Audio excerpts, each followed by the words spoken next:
Shukran.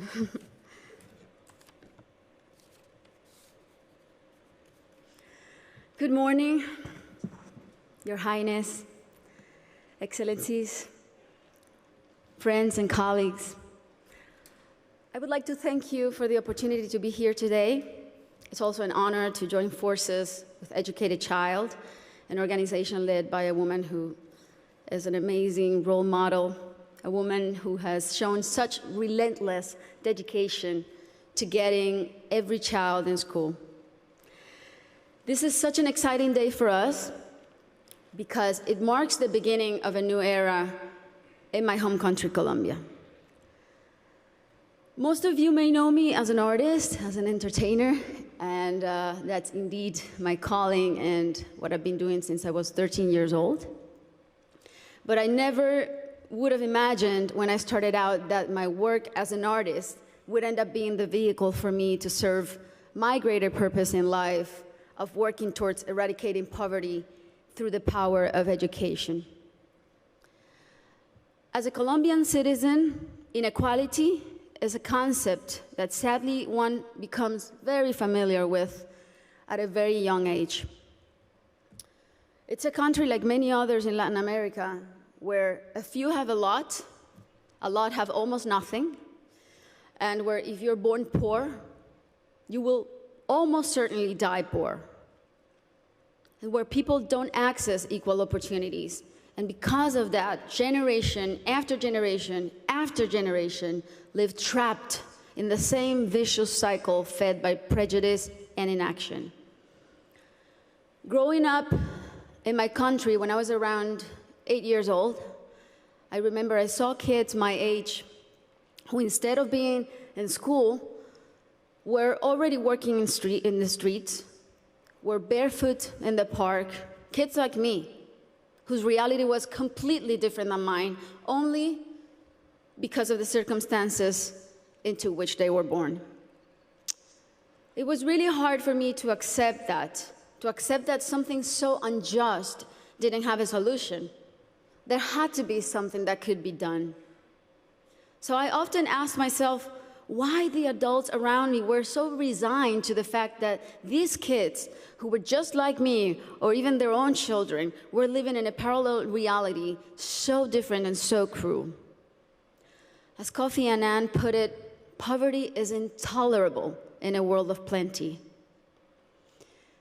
So as soon as I had some success, the first thing I wanted to do was to invest as many resources as I could into what later would become the most meaningful project of my life, working for children.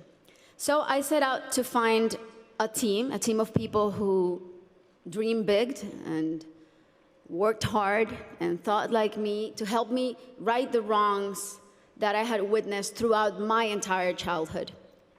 And that's when our foundation, the Barefoot Foundation, Pies Descalzos Foundation, was born. I knew, and I was only 18 years old then, but I knew that I wanted to focus on children and improving their lives, but I didn't know where to start. So I really felt that I needed to learn what the roots of inequality and low social mobility were. So I decided to study the reasons why children were working in the streets, or why some children were being recruited by the violent organizations like the paramilitary or the guerrillas. Why were so many children suffering from chronic malnutrition? And I realized that most of the issues that children face in my country had and have a common denominator: the lack of access to quality education. To me, it became crystal clear that education was the surest way to give all of these kids the best fighting chance of improving their circumstances in life, because education is the great equalizer. When I started building schools in Colombia, we chose the most remote areas where there was literally nothing, no infrastructure, no paved roads, no electricity, no potable water, and we decided to build in those places, but not only build schools, but state-of-the-art schools. schools with comprehensive models that included ECD programs, school feeding programs, parent and teacher training. And another very important part is we decided to engage the government as a strategic partner and made it nearly impossible for them to say no to doing their part by showing them results through our holistic model that really proved to work.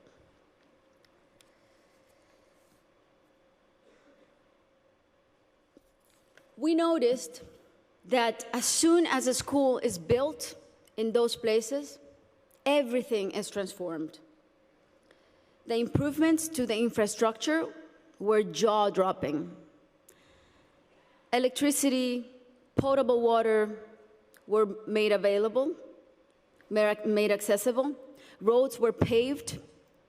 Malnutrition plummeted. But the best part of all is the academic results. The kids really responded academically. And now those kids who could have been recruited by the guerrillas or paramilitaries, or that could have had a completely different outcomes for their lives, they're now on their way to the university and thriving in their communities. Some of them are athletes, some of them are professionals.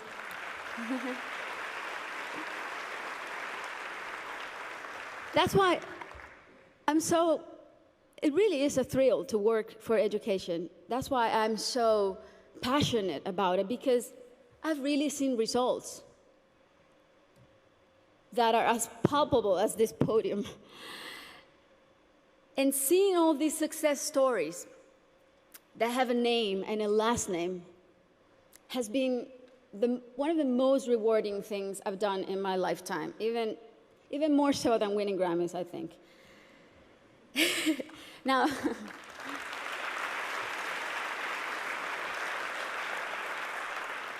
now that said, our work is far from being done. Many developing countries are still rife with inequality and internal conflict, and there are a lot of kids who still need to be reached. History is not only the past. History, it's made every day in the present. And what matters now is how we go forward and how we fix what's wrong. And that is the real challenge. This is the goal of the SDGs and what people like Her Highness and myself and so many more of you who are adamant about achieving are here for. Facts don't lie, and numbers show what an incredible return on investment a quality education provides. For instance, if all students in low-income countries left primary school with basic reading skills, 171 million people could be lifted out of poverty.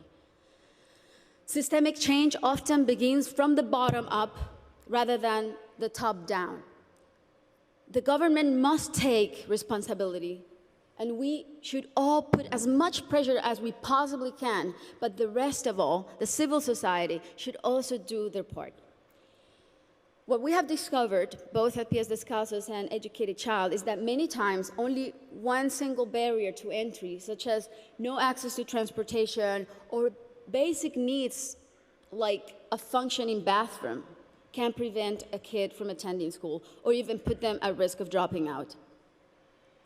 Sometimes, all it takes to change a child's life is the security of a hot meal in school or the ease of being able to hop on a bus that will leave you safely at your classroom's door. It's as simple as that. And these are simple interventions, and they don't cost a lot.